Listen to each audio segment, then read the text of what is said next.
먼저 영수회담입니다. 예. 첫 영수회담에서요. 구체적인 합의안이 나온 것은 없습니다. 특히 함께 배석했던 정진석 비서실장은 전반적으로 허심탄회했다면서 호평했고요. 이재명 대표는 첫 물꼬를 튼 데 의의를 둔다면서 전반적으로는 답답하다는 입장이었습니다. 이번 영수회담 어떻게 보시나요? 일단은 저는 영수회담 자체 긍정적으로 보는데요.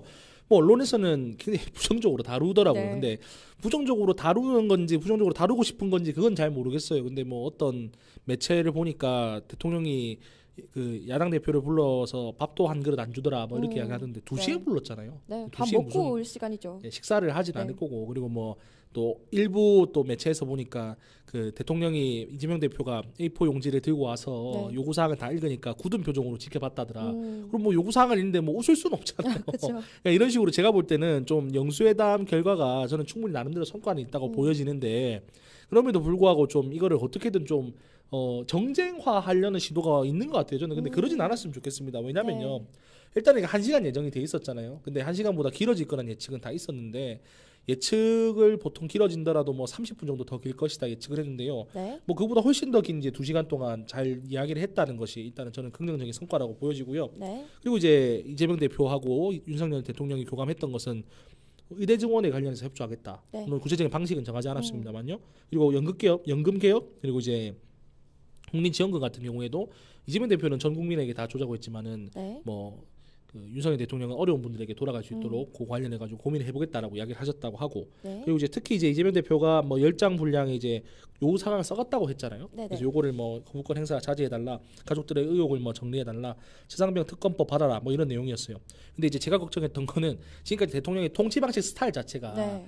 뭐 워낙에 약간 좀 권위주의적으로 이제 통치를 하는 부분이 있다 보니 영수회담 중에 이재명 대표가 저는 그 정도 강력한 요구를 할 거라고 생각했거든요. 네. 근데 나름대로 이재명 대표는 수위 조절을 했다라고 보여지고 있습니다. 왜냐하면은 김건희 여사의 실명을 직접 언급하지 않았거든요. 이번에 네. 가족들의 여러 가지 의혹에 대해 정리하는 게 좋겠다 이렇게만 이야기하셨거든요. 그래서 저는 나름대로 이재명 대표가 수위를 조절했다고 보여지는데 네. 뭐 그럼에도 불구하고 저는 어떤 것까지 예상을 했냐면은 뭐 이재명 대표가 A4 용지에 뭐 요구사항 들고 와서 읽기 시작할 때 뭐 기자들 다 물린다든가 영수회담 뭐 잠깐 뭐 쉬었다가 한다든가 네. 뭐 그런 식으로 갑자기 돌발 상황이 일어나면 어떻게 하나 고민을 좀 했어요. 그런 걱정이 있었는데. 네, 근데 어쨌든 뭐 결론은 윤석열 대통령 잘 들으셨다는 거 아닙니까? 잘 그쵸. 들었고 그리고 비공개 회담에서도 좋은 성과가 많이 안 나왔지만 어쨌든 뭐 여러 주제에 대해서 이야기를 많이 나눴다라고 하고요. 네. 그래서 저는 뭐 몇 가지 성과가 좀 있다고 보이는 것이 영수회담이 한 번에 그치진 않을 것이다. 왜냐하면 이재명 대표가 사실 이건 키가 지고 있을 것 같아요. 네. 이재명 대표 입장에서 협치를 하고 싶으면 또 만나자고 할 것이고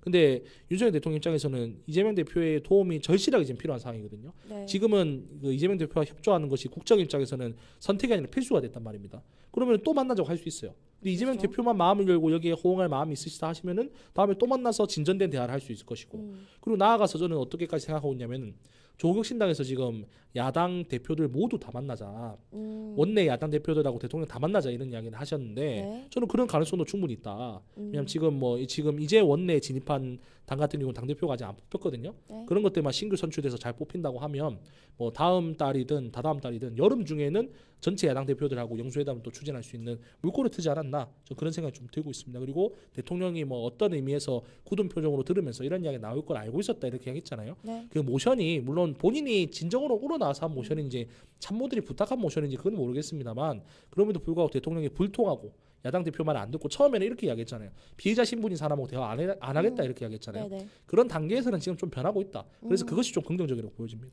네, 좋습니다. 계속해서 영수회담에 대한 반응을 좀 알아보도록 하겠습니다. 네, 국민의힘은요, 영수회담에 대해서 소통에 물꼬를 텄다면서 말을 했고요. 한편 이재명 대표가 요구사항을 써간 건 영수회담의 의미를 퇴색시켰다면서 비판을 또 했습니다. 한편 민주당은 윤석열 대통령이 아무런 요구에 응답하지 않았다면서 국정 쇄신의 의지가 없다면서 꼬집었는데요.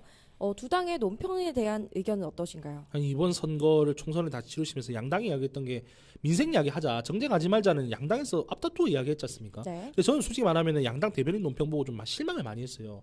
그러니까 이게 도대체 민생을 지금 이야기하고 싶은 건지 아니면 조그만 꼬투리를 잡아서 지금 이거에 대해 가지고 지금 정쟁화시키고 싶으신 건지 이번 영수회담이 성사됐다는 건 사실 의미가 있는 일입니다. 네. 근데 그 의미가 있는 일에 비해 가지고 지금 양당에 있는 양당의 그 논평 수준은 수준 미달이다.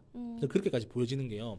뭐 이재명 대표가 A4 용지를 들고 와서 읽음으로 인해 가지고 영수회담의 의미가 퇴색됐다 이랬는데 원래 조건 없이 만나자고 한 건 대통령 본인입니다. 대통령께서 먼저 조건 없이 만나자 하셨잖아요. 네. 그러면 정해져 있는 안건이 없다는 거 아닙니까? 맞아요. 그럼 들고 와서 읽을 수 있죠. 네. 들고 와서 읽든 외워서 읽든 그게 뭐가 중요합니까?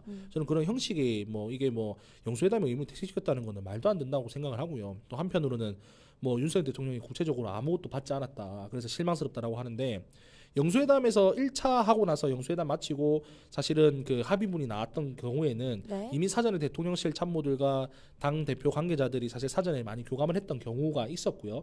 또는 이제 사이가 안 좋긴 안 좋았어도 여당에 있는 대표와 그리고 대통령이 만났을 때 그럴 경우에는 사실 이제 합의문이 빨리 나온 그런 경우가 있었는데요. 이번 경우에는 첨예하게 정치가 대립을 2년 동안 했지 않습니까?